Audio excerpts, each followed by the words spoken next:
In 1899, the British Empire ruled a quarter of the earth.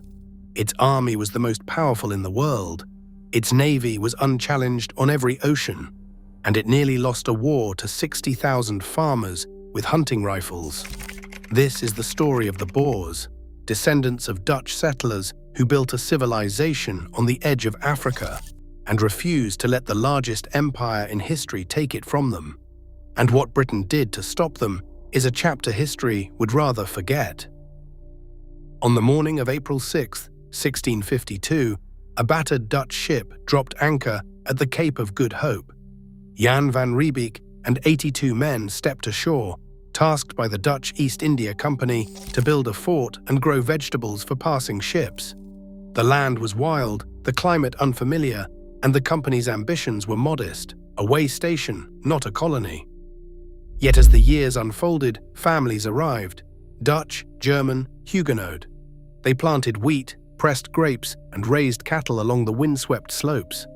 Their children learned to speak a new tongue, Afrikaans, born from Dutch roots and shaped by Malay, Khoisan, and the hard necessity of survival on a distant frontier. As the settlement grew, so did a sense of difference. The company's rules faded on the open veld. Farmers, Boers, pushed beyond the fences, trading with and fighting against the indigenous Khoi and Xhosa.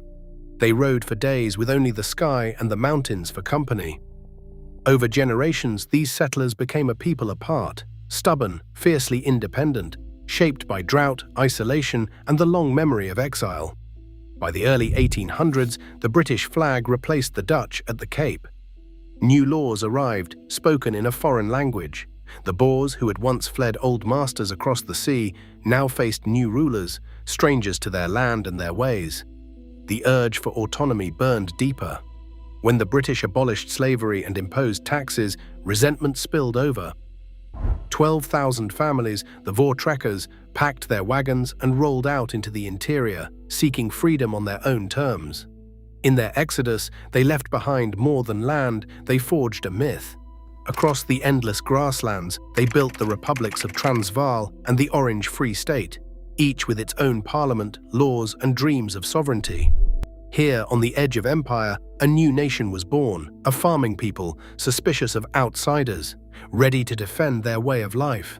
Their story would become a parable of power, resistance, and the price of freedom. History moves in circles.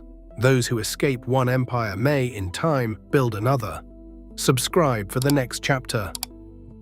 Gold, hidden beneath the rocky ridges of the Witwatersrand, would shatter the fragile peace of the southern continent. In 1886, prospectors struck a seam so rich that within a decade, the Transvaal's quiet farming republic transformed into the world's greatest goldfield. Johannesburg rose from the dust, a city of dynamite, steam, and ambition, drawing thousands of fortune seekers from across the globe. Most were British, lured by the promise of quick wealth, and soon outnumbered the Boer citizens whose laws ruled the land but whose hands did not sift its riches. The gold rush created a new class of overlords, randlords, men like Cecil Rhodes, Barsitinau, Barney Barnato, and Alfred Bate. Their syndicates controlled the mines, their fortunes rivaled nations, and their ambitions were imperial. Rhodes, who dreamed of a British Africa from Cape to Cairo, saw in the goldfields not just profit, but the key to empire. He lobbied London relentlessly, insisting that British subjects, the Uitlanders, deserved political rights in the Boer republics. The Transvaal government, wary of being outvoted in their own land, refused. Tensions simmered, petitions became protests. The British government, pressed by mining interests and imperial pride, issued an ultimatum on October 9, 1899, dismantle Boer defences or submit to British terms.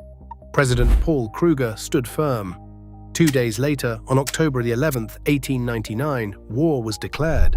The world's richest goldfields had become the fault line of empire. The struggle for power would now be settled not in parliaments or boardrooms, but by rifle and fire. In the shadow of gold, the question sharpened. How does an empire defeat a people who refuse to stand still? Subscribe for the next chapter. December 1899. The British Empire, swollen with pride, staggered through a week of darkness it would not soon forget. At Stormberg, British infantry advanced under moonless skies only to find themselves lost and exposed. Boer riflemen, hidden among the rocks, poured fire into the confusion.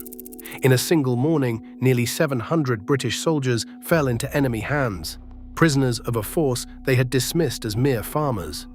2 days later, at Magersfontein, Lord Methuen's men marched in tight formation, bayonets fixed, expecting a frontal assault to sweep the field. But the Boers under Coos de la Rey had dug their trenches low on the slopes, invisible until the first shots cracked out. In less than half an hour, British casualties mounted to nearly 1,000.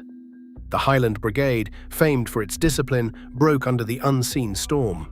The myth of imperial invincibility shattered in the dust. Colenso followed. Redvers Buller's columns charged across the Tugela River, only to be cut down by Louis Botha's careful marksmen. British guns were abandoned in the riverbed, officers killed trying to save them. By week's end, the casualty lists told the story. Close to 2,700 men lost in 7 days. Maps in London showed 3 defeats, spread across hundreds of miles, a simultaneous unraveling of imperial order. Behind these victories stood the commando method, small mounted bands moving swiftly over veld and kopje, striking and vanishing before the British could gather their strength. Each man knew the land as a birthright. Each commander, De Wet, Botha, de la Rey, trusted in speed, silence, and the will to resist. Christian de Wet's words echoed through the shattered farmsteads. "They can burn our farms, they cannot burn our will." In that week, the world's greatest empire learned that numbers and industry could not easily master a people who refused to stand still. The lesson would be paid for in fire, famine, and the suffering of innocents. Power, once challenged, grows desperate. Freedom, once threatened, grows fierce. Subscribe for the next chapter. Lord Kitchener's telegram arrived with the force of a death sentence for the land itself. He ordered, "We must deny them the land itself." The logic was ruthless. If the Boers would not surrender, then the veld would be made unlivable. British columns moved from farm to farm, torching homesteads, slaughtering livestock, salting wells. In the span of months, more than 30,000 farmsteads vanished into ash and ruin. Families who had once measured their freedom in acres and seasons now watched their world burn, the smoke drifting for miles across the Highveld. But the war did not stop at the farm gates. To cut the Boers off from support, the British built a network of wire and blockhouses, then swept up entire communities, women, children, the old and the sick, and herded them into camps. There were 116 camps in all. By the end, 154,000 people were interned behind barbed wire. Disease and hunger took hold. The registers grew heavy with names. 26,370 would die, most of them children. Among the dead was Lizzie Van Ziel, a girl of 7, evicted from her family's farm and sent to Bloemfontein camp. She wasted away in a canvas tent, her image later haunting newspapers across Britain, a child's eyes too large for her starving face. Emily Hobhouse, an English humanitarian, travelled from camp to camp, recording the misery she found. She wrote, "The camps are a disgrace to the British name." Her words, smuggled home, ignited outrage and forced the government to answer for its methods. In the war's final phase, the struggle was no longer fought only with rifles and trenches, but with the bodies and spirits of civilians. The empire, in trying to defeat a people who refused to stand still, became captive to its own power. Freedom, twisted and battered, slipped through the wire. Subscribe for the next chapter.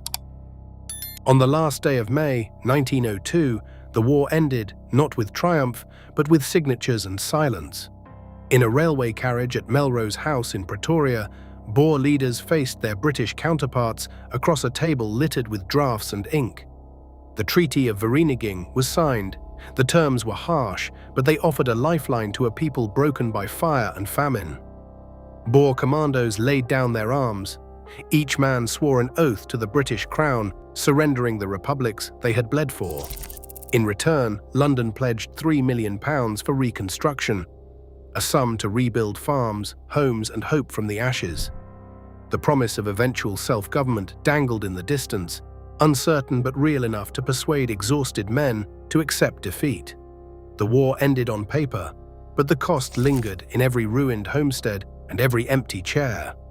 Power, once wielded with violence, now shifted through negotiation and the uneasy promise of restoration. In the end, freedom was not restored, only postponed. Subscribe for the next chapter. The Boer War's cost reached £200 million, draining the British treasury and reshaping military thinking worldwide. The word commando, once spoken on the veld, became standard in British doctrine. It was studied from Canada to India, its lessons of mobility and marksmanship echoing through later conflicts. In 1910, the Union of South Africa emerged. Louis Botha and Jan Smuts, former leaders of resistance, now ruled under the British flag. Their new government, built by those who once fought for freedom, quickly closed ranks. Laws favored the white minority, setting the stage for apartheid in 1948. The same hands that had resisted empire now enforced exclusion. The cycle of power shifted, and the will that once defied oppression was turned toward maintaining it. The legacy of commandos became a paradox written into law. Power shifts, but its cost is eternal. The British Empire's might met farmers who would not yield. Yet suffering did not grant redemption, only a new order built on old scars. In every empire's shadow, the question remains, who pays for victory? Subscribe for more untold histories.